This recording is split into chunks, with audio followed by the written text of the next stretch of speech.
இன்றைக்கான mini vlog பார்க்கலாமா? இது சண்டே எடுத்தது. காலையில் எந்திரிச்சதே லேட்டு. தோசையே போதும்னு சொல்லிட்டாங்க. ஆசிர் தான் காலையில் டீ போட்டு கொடுத்து தோசையும் சுட்டு கொடுத்தான். சட்னி கூட அரைக்கல, தூள் வச்சே சாப்பிட்டாச்சு.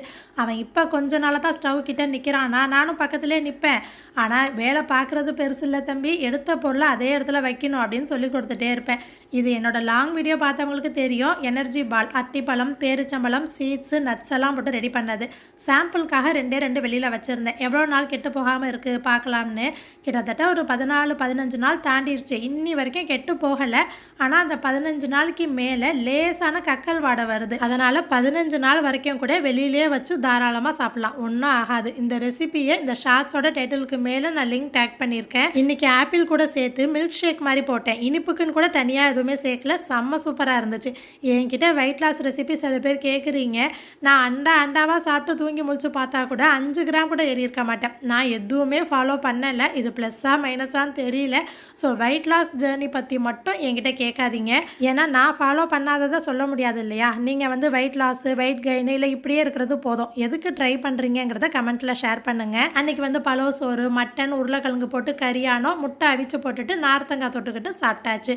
ஈவினிங் மழை இல்லைன்னா வெளியில் போகலாம்னு பேசியிருந்தோம். ஒரு 6 மணி இருக்கும். எப்படி இருட்டிருச்சு பாருங்கள். மழை இல்லையா, பக்கத்தில் பார்க்கு தான் போயிருந்தோம். அங்கே வெளியிலேயே இந்த மெஹந்தி போடுறது, டேட்டூ போடுறதுலாம் வச்சுருப்பாங்க. இந்த இருக்குது பார்த்தீங்களா கட்டை, இதை பச்சைக்குன்னு கையில் குத்துவாங்க. இது யாரெல்லாம் போட்டிருக்கீங்க சின்ன பிள்ளையில? நான் போட்டிருக்கேன். அது ஒரு மாதிரி ஸ்மெல் அடிக்கும்.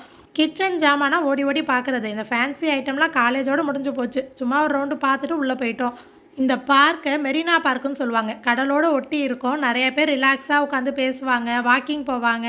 பிள்ளைங்களுக்கு விளையாடுற மாதிரி இந்த மாதிரி ஐட்டம்ஸ்லாம் இருக்கும். அதனாலேயே கூட்டம் எப்போதும் இருக்கும். நம்ம வீட்டில் அனாமத்தான் ஒரு ஜாமா கிடக்கும். அதை தொட்டு கூட பார்க்க மாட்டானுங்க. இன்னொரு வீட்டு பிள்ளை கேட்கும்போது தான் அது வேணும்னு கேட்பாங்க. விளையாடுவாங்களா? அதே மாதிரி தான் வீக் டேஸில் இந்த தொட்டிலாம் ஃப்ரீயாக இருக்கும். விளையாட சொன்னால் ஒரு 5 நிமிஷம் 10 நிமிஷம் போர் அடிக்குது கிளம்பலாமாம்பானுங்க.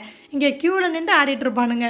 நாங்கள் வெக்கேஷனுக்கு ஊருக்கு போயிட்டு வந்ததுலேருந்தே இங்கே அந்தமானில் செம்ம மழை. வெளியில் எங்கேயுமே போக முடியல. ஹஸ்பருக்கு அட பாவீங்களா, இவ்வளோ நாளாக என்னை வீட்டிலேயே வச்சு ஏமாற்றிட்டீங்களேங்கிற மாதிரி இருந்துச்சு அவன் மைண்ட் வாய்ஸு. ஒன்றும் பிடிச்சது தான், எந்திரிக்கவே மாட்டேன்ட்டான். கடல் தண்ணியும் நல்லா உள்வாங்கி இருந்துச்சு. ஒரு சொட்டு காற்று கூட இல்லை அந்த இடத்துல. அவன் பாட்டு எல்லாத்துலேயும் உட்காந்து விளையாண்டுட்டே இருக்கான். நான் சொல்கிறேன், இதில் சுத்த மயக்கம் வந்துடும், பிள்ளைக்கு சொல்ல தெரியாது, தூக்குங்க அப்படின்னு. தூக்குனா அழுக ஆரம்பிச்சிடுறான். மழையால் தான் வெளியிலே போக முடியல. ஆனால் அன்றைக்கி எங்களுக்கே ஒரு மாதிரி ஆயிடுச்சு. ஏன்னா அவனுக்கு எல்லாத்தையும் பார்த்ததும் ஏதோ ஒரு கூண்டுலேருந்து வெளியில் வந்த சுதந்திர பறவை மாதிரி ஆயிட்டான்.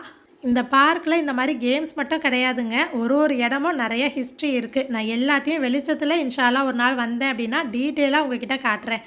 அன்றைக்கி எங்களை விட அஸ்பர் தான் நல்லா என்ஜாய் பண்ணான். இந்த ஷார்ட்ஸ் பார்த்தவங்களுக்கு தேங்க்யூ.